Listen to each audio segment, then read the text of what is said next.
Alright, what's up y'all, LakerFan here. As you can see by the title of today's video, we're here to ask, are slashers extinct in NBA 2K22 Next Gen? So by this I mean a build that has zero shooting ability at all, and your only way of scoring is by the paint and strictly the paint, whether it's pick and roll or just finishing on your own off ISO, whatever the case may be. So we're here to talk about that in today's video. I hope y'all enjoy. If you do, for to drop a like, sub if you're new, turn on them noties, all the good stuff, and like always, let's try this one to 1,000 likes.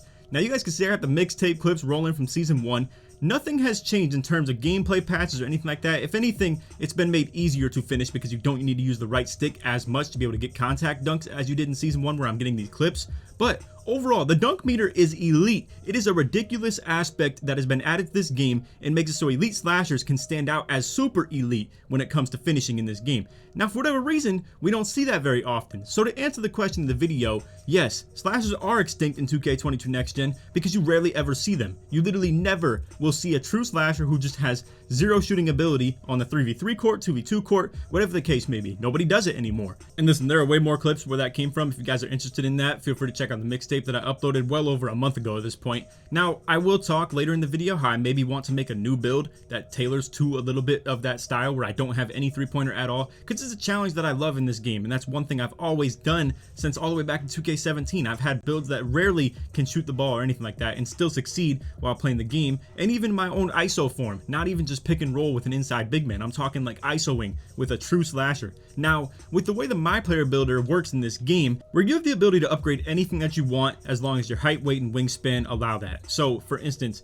back to 2K17 all the way to 2K19, there were archetype systems, whether it was dual archetype from 18 and 19, or in 2K17 it was just strictly one archetype. So like athletic finisher or sharpshooter, point forward. It only got Hall of Fame badges in one category. Then we go to 2K20 where you're allowed to have Hall of Fame badges in 2 categories if you were a dual archetype. And then, long story short, there was no point in being a pure archetype, but we're getting away from the point. Long story short, there were builds like those, pure slashers, all blue pie charts that literally were just pure slashers, super high driving dunk. It was the only way you'd ever be able to get 99 driving dunk on top of that too. And overall, you haven't seen that same type of a builder in the game in 2K21 Next Gen or in 2K22 Next Gen. And especially in this game too, where once again, you guys can see there's really no reason to make a build with zero three-pointer unless you're trying to get a couple extra things. So for instance, maybe your pass accuracy wants to be a little bit higher than 85 for gold bullet passer. Maybe you want really elite defense where you want to have everything maxed out, or extremely maxed out physicals like 97 vert, all types of crazy stuff like that, or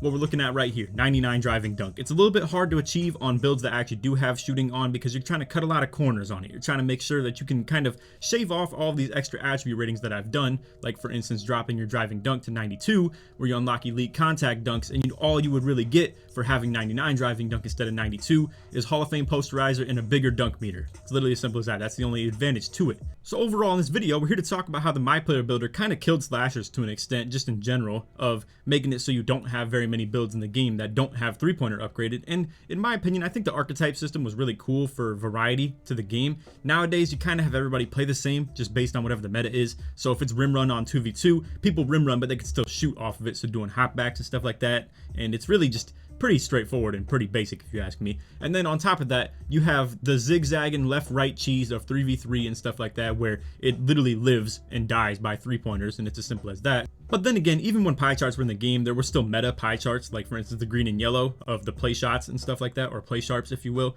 And just overall, even with archetypes like sharpshooters, point forwards, all types of stuff like that was always the meta, and it always will be in 2K, is to shoot and dribble. Now, for people like me who enjoy stuff like this is fun to me. I love doing stuff like this. It's fun to have this handicap on my build of not being able to shoot, yet I can optimize different areas of my build. So for instance, I can have more speed with ball handle, pass accuracy, elite defense, all types of stuff like that. Now, unfortunately, I made this build on day 1, so I wasn't informed of, all the key attribute ratings I would need to have. Like for instance, 90 steal rating is something I completely cut off my build unintentionally, but I did it like on purpose at the time. So it is unfortunate that I made this on day 1. That's why I'm talking to you guys. I think I do want to make a new pure slasher, and I'm not sure what height. Feel free to leave some feedback in the comments on this video too. And like I said, this is a really fun style for me. And at the end of the day, I'm kind of rambling already pretty early in the video. I don't normally do this, but I just want to say, The game is still about having fun. It's really as simple as that to me, if you ask me. Now, sometimes to me, I want to play in a competitive style, and sometimes winning equals fun.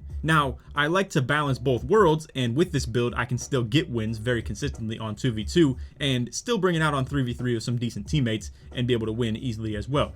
Now, on top of that, the problem with this build right here for the average player, or just somebody besides me, is you're not going to be able to always run with the easy setup of teammates that I can, where I'm always trying to play with an outside big man who's bigger than me, who can line up at the 3, and then I'm trying to guard ball with this build right here, and then I still need a good point guard who can work pick and roll if I'm not feeling like I want to ISO the matchup that's on me. Now, if you're on 3v3, you could easily still use this and absolutely dominate weak matchups. So if they put their point guard on you because they want to put a lockdown on your point guard, again, you're at the 2 with this. So if they want to put their PG on you, you could really take him to town and just go easily into the paint and dominate.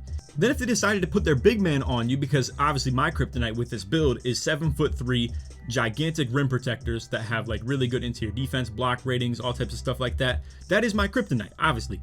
Now, if they put that type of player on me, we work him in the pick and roll, and he gets stuck in the pick and roll defense and has to hedge against my guard, who's really fast, really good at shooting, and I'm extremely fast too. I mean, I still got 88 speed running pick and roll offense. It's hard for bigs to keep up with that stuff. So this is still something that can be utilized in terms of playing in meta style. You can still use it as a pick and roller, stuff like that as well. And again, mashing people down low of just smaller guards being matched up on you. But at the end of the day, people will really just take what they see on YouTube and just absolutely turn it into just following the meta of whatever people showcase is looking like the meta. And this right here does not fit the meta by any means. Now, let's say I were to change something on this build. We'll make this short because I do want to talk about another glitchy build that could look good as a slasher. But realistically, you could probably just take your vertical down to 93 instead of 97, and then boom, just like that, you have 2 attribute caps to work with, and you could easily put the steal to 90. Boom, now we have the Hall of Fame interceptor and stuff like that too.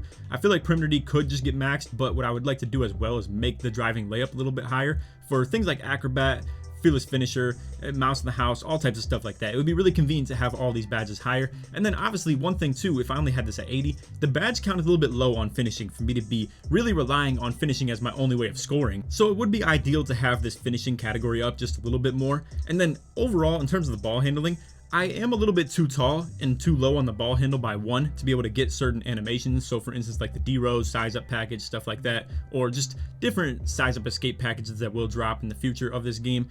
Overall, 6'6" and 84 ball handle is really just not good in terms of getting animations and stuff like that, but it still gets the job done if you ask me. 80 gives a couple decent packages and stuff like that. We also get gold hyperdrive, which for a slasher is really, really big time as well. So all things considered, this build still functions really well. It's just unfortunately, when I made it the first time, I made it with 86 steal rating, which doesn't get the Hall of Fame interceptor, and I get stunned on my steal attempts big time. It's really unfortunate that I made it like that. Alright, so now we have a look at the glitched out 6'9". If you guys are curious how to get these ratings on a 6'9" build, I've made a video already. I'm not going to do it in this video. I want to keep it pretty condensed and just strictly to the point of the video of me talking about slashers. But if you want to check out how to get 90 steal rating and 88 perimeter defense on a 6'9" build, feel free to check out the video that I've uploaded. Just literally search LakerFan 6'9" build. It'll be as simple as that. Now, what's very reminiscent with this build in terms of a previous 2K for me is this is very, very similar to a build that I had in 2K20, the finisher. Now, I know a lot of people who follow the channel are probably very familiar with that build. This is even better than the finisher. It has better driving dunk ratings, way better driving layup. It doesn't have better standing dunk, but either way, post control is higher, the pass accuracy is higher, ball handle speed with ball is higher. Everything to do with defense is either the same or higher as well. And really the only thing that's worse is physicals. Now, we need to sit here and ask why that build was so good in 2K20, yet this build right here wouldn't be seen as good or meta in 2K22 next gen. So overall, once again, it's because you have full customization over the attributes. You can easily put 3-pointer on any build, and people think that you have to live and die by the 3-point rating.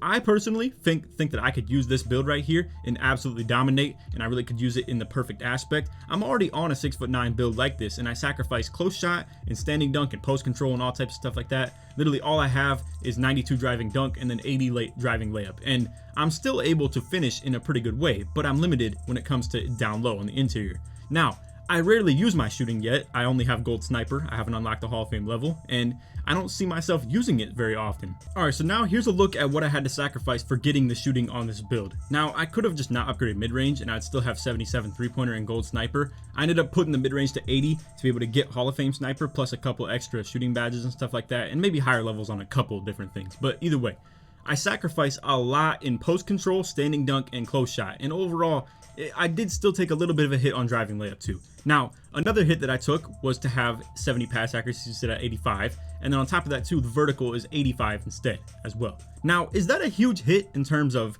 performance and playstyle? It's not really that much different. I can still run pick and roll.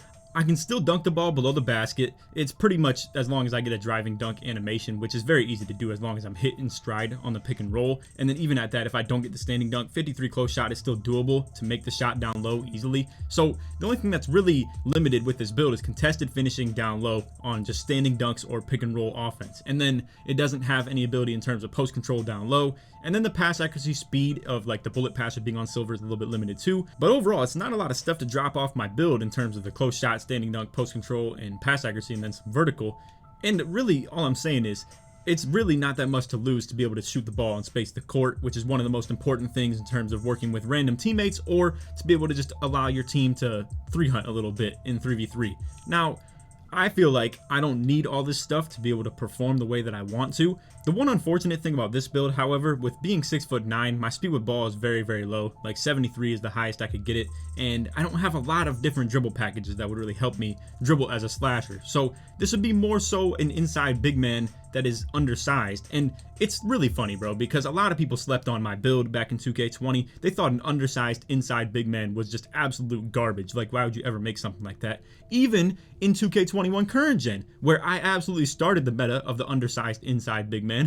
Pure reds, like absolutely legit pure reds at 6'8". I literally made the exact build. I even made a 6'7" at that, and had crazy athleticism and crazy physicals, crazy defense, still had elite finishing, still had good enough ball handling as well, and people still slept on it until other people followed the trend, and then your boy got left in the dust and didn't even get the credit for starting that trend in the first place, even all the way back to 2K20.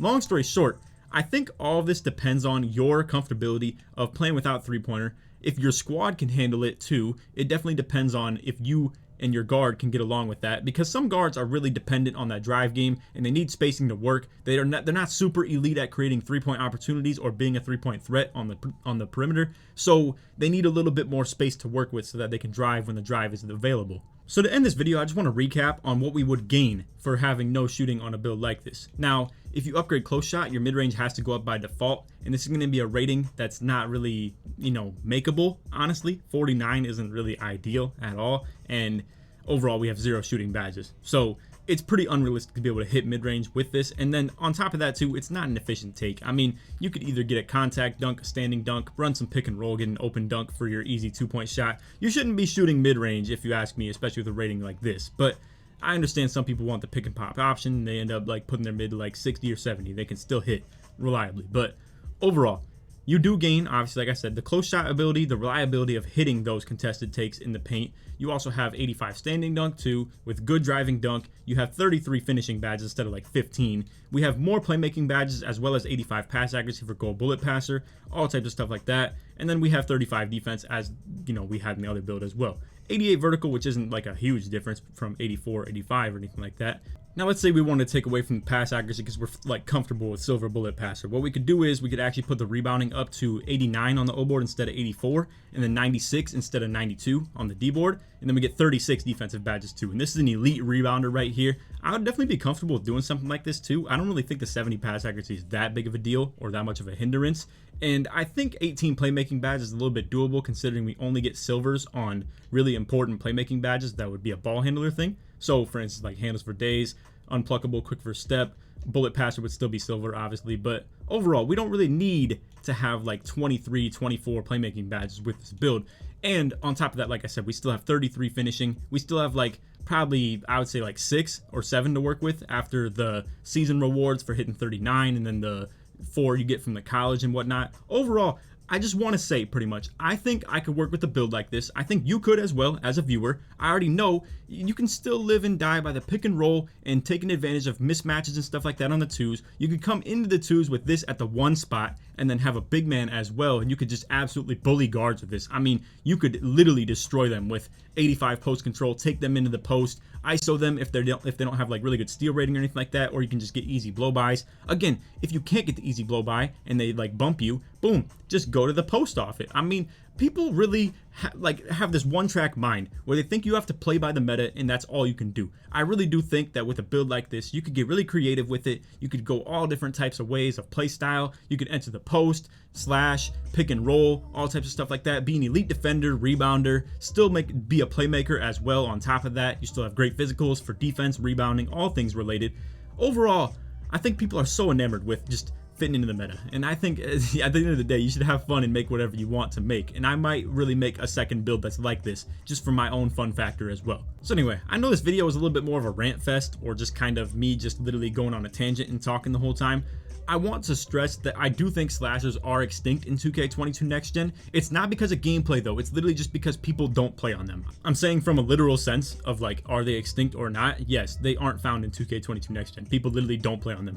But I want to say, I think you could absolutely get the job done. The dunk meter makes it so easy to just get a contact dunk on demand. All you have to do is be able to time it. I mean, you literally can go to the hoop and hold down on the right stick and get a dunk animation every single time. It's up to you to be able to make it, and the badges will help, the ratings will help, but it's still something you can fire off every single time. Your expansion as a slasher is so much more there than it has been in previous years, where you're so limited to animations. It's literally, can I get this animation to fire off?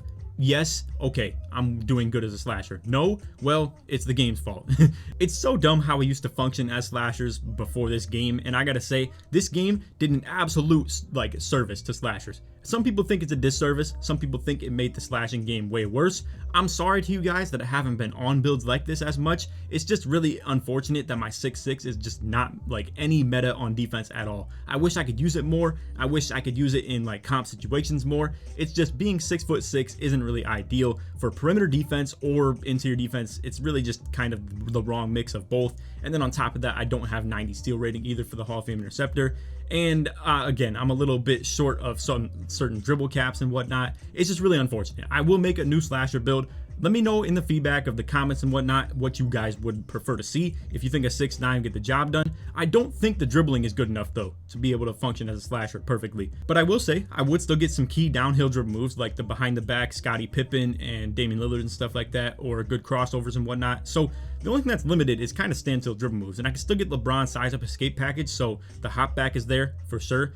Overall, I think I could learn how to dribble on a build like this anyway. So let me know what you guys want to see. I might even just come out with literally Finisher 2.0. It might literally be the 6'9" right here, and it's literally Finisher recreated or cloned. Simple as that. So anyway, that's off video. Hope y'all enjoyed. If you did, for to drop a like, sub if you're new, turn on the noties, all good stuff. Like always, let's try this 1,000 likes. And if you made it to the end of the video, put slash in the comments to show your support to me all the way through. And like I said, feel free to leave any feedback of what you might want to see me on for an actual slasher build. And let me know if you guys actually play on any real slashers. If you do play on an actual slasher with like 0 3-point rating, I want you guys to put 0 in the comments to show that you have a 0 3-point rating and you play by that style as well. I just want to see who the real slashers are out there that actually follow the channel and want to see content that is related to that stuff. I understand it's a little bit hard for me to post stuff like that because it's not a big audience anymore of people who really do make slashers, but hey man, it is what it is. I'm a dying breed out here. I wanna keep repping the slashers, and if it means that it's limited viewers, then it is what it is, man. I really just want to keep it moving forward. Anyway, that's off video. Hope y'all enjoyed. And on that, take it easy, man. Peace.